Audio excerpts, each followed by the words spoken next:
Hello and welcome to part 2, which is the programming and learning a little about the UK FZ2500 or the USA FZ2500. Same camera, two different names. Hope you enjoy.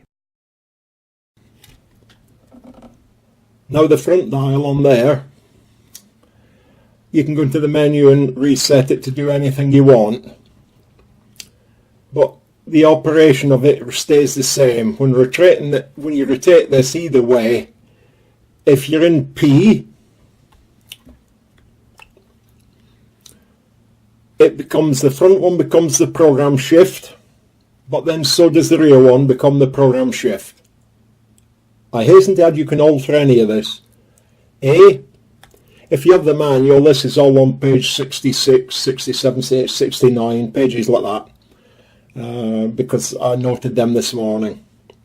The front is the aperture value, and so is the rear.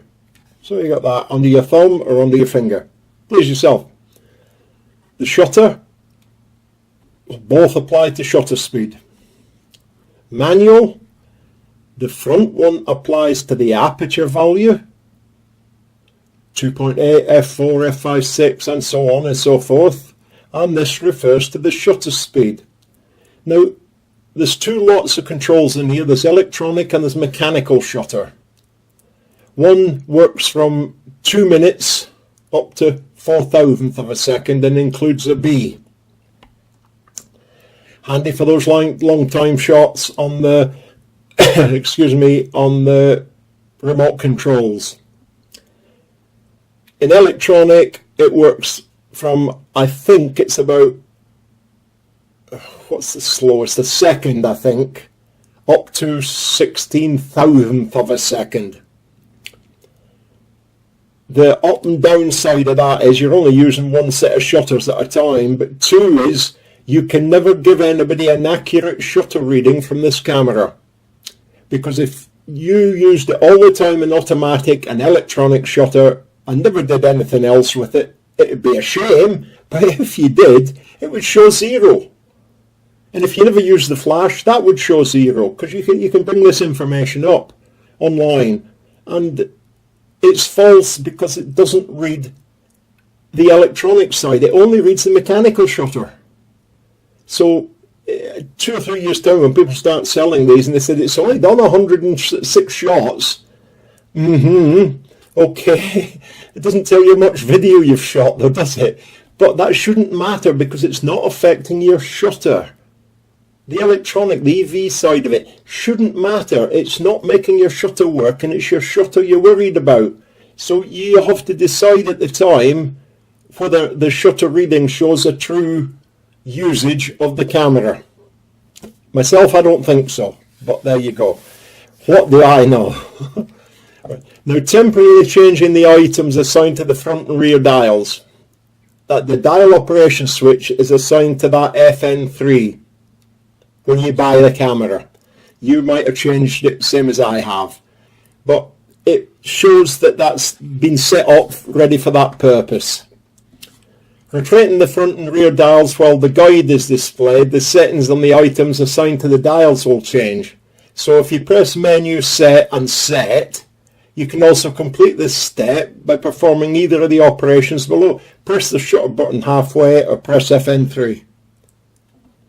Items that are temporarily assigned to the front and rear dials can be used only when the guide or the settings screen is displayed. That sounds very technical. It isn't. It just sounds horrific, but it's not. It's just how it reads. Now, you've got all different settings on here, and really you need to read the book for some of them because me explaining them doesn't help you. Dial operation switch setup's a classic example. This sets the items to be assigned temporarily to the front and rear dials when you press the function button to which dial operation switch is assigned. Do you even know what that means? I spoke it and I don't know what it means. But if you look at the manual, it says photo styles, page 191, filter effects, page 79 and 193, Aspect ratios, page 196.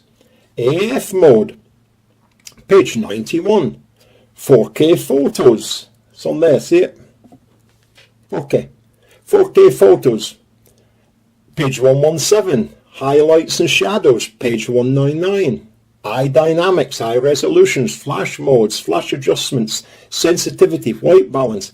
You need to have a manual in front of you, or at least use the online manual, so you can go and chase around and just see what everything means. Now the ND filter, well, I've been through that once, so I'll go through it again just in case. Auto controls automatically. Yeah, that's up there. Automatically controls the ND and it does what it wants. 1/4, which is down there, is it reduces the amount of light to 1/4. 1/16 reduces it to 1/16. 1/64 reduces the amount of light to 1/64 and off.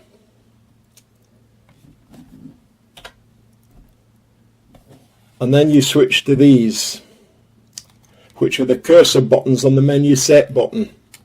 And you've got ISO, white balance, autofocus and macro autofocus, and your different sensor areas for reading your exposure.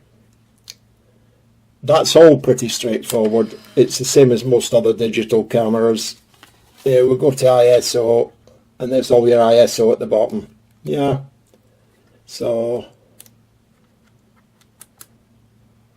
25,600. You won't want to go there very often. And down as far as 80. Yeah. In the normal setting you get 125 ISO to about, I've limited mine to 800, as you can see. That's as much as I ever want to go. But this is another area you can open up, which takes you into higher and lower ISOs.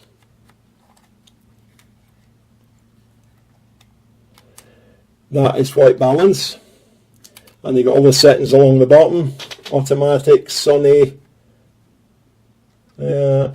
cloudy, and so on. There's just so many settings. That's custom settings, and then you get into the K2, K4 settings, and so on and so on and so on.